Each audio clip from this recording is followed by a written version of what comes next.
It's third down. The quarterback drops back, scanning downfield. The stadium noise blends into a roar. But on the blind side, a defender breaks completely free, sprinting at a dead run toward the pocket. The quarterback never sees it coming. 180 pounds of mass slams directly into his ribs. With no warning, his muscles stay loose. His upper body violently whips backward as the kinetic energy transfers straight into his frame. The play is blown dead, but the player doesn't get up. The cheers cut out. You can hear the sudden, sharp silence in the stands as parents strain to see what's happening. Down on the turf, he lies completely motionless. We look at the replay and wince at the collision of shoulder pads. But the true horror of a blindside hit hides beneath the helmet. It is an invisible, microscopic crisis unfolding entirely out of sight. If you walk up to that player, his outer armor looks fine. The hard plastic shell is uncracked. His skull has successfully deflected the blow, and there are no outward signs of a fracture or bleeding. Yet, his body refuses to respond. His eyes are glazed, and his motor functions have stalled out. The intact equipment masks an escalating biological emergency deep inside his head. To protect athletes on the field, we have to strip away the emotion of the game. We need to look closely at the cold physics of what happens during this invisible car crash. When a player braces for a tackle, they instinctively tighten their neck. Those tense muscles act like a heavy-duty shock absorber, bleeding off the incoming kinetic energy. But on a blindside hit, the neck is relaxed. It offers zero resistance. As the defender connects, the torso accelerates forward instantly. Due to inertia, his heavy 12-pound head tries to stay put, snapping violently back. This whiplash throws an immense load onto the brain, 30 to 80 G-forces, approaching extreme thresholds where fighter pilots black out. The quarterback hasn't even hit the turf yet, but in the fraction of a second his neck snaps back, those massive internal G-forces initiate a catastrophic and irreversible chain reaction. Inside the skull, the human brain isn't rigid.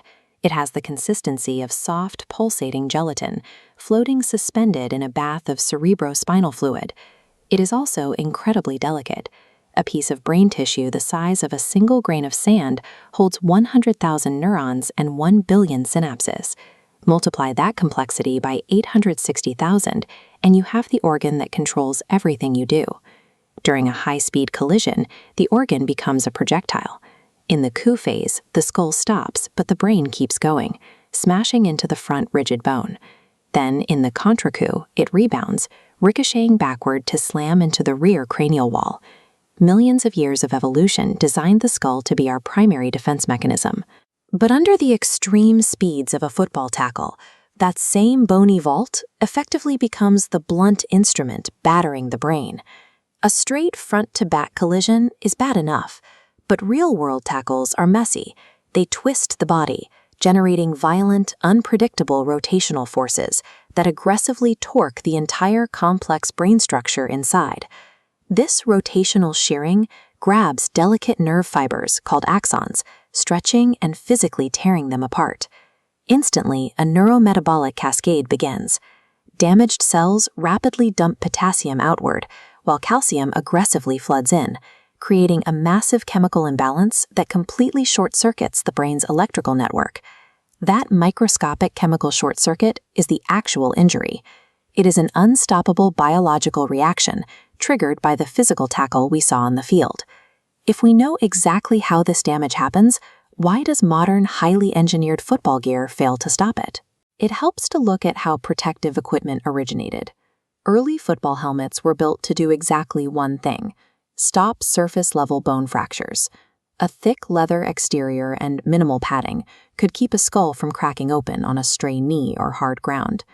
The sport evolved around this basic understanding of armor. Players launched their bodies at each other with zero neck support, confident that as long as the bone didn't break, they were safe. Modern polycarbonate helmets are designed to absorb massive exterior force and prevent skull fractures. But no amount of exterior plastic padding can defy the laws of physics. They cannot stop a soft organ from sloshing inside its own fluid. The armor only protects the container. It leaves the fragile, complex contents completely at the mercy of inertia. When you see a player struggle to stand up, their glassy eyes and delayed reflexes are the outward signs of that internal chemical chaos. The short-circuited neurons are failing to send proper signals to the muscles. Because the gear cannot stop this from happening, recognizing these specific physical symptoms is our only reliable way to know the invisible damage has taken place. When these symptoms appear, the brain is in a state of extreme chemical vulnerability. Continuing to play risks compounding the trauma, which makes immediate removal from the game and swift medical evaluation the only way to halt the cycle of damage. True safety on the field depends on recognizing the limits of our equipment and having the resolve to pull a compromised player off the turf.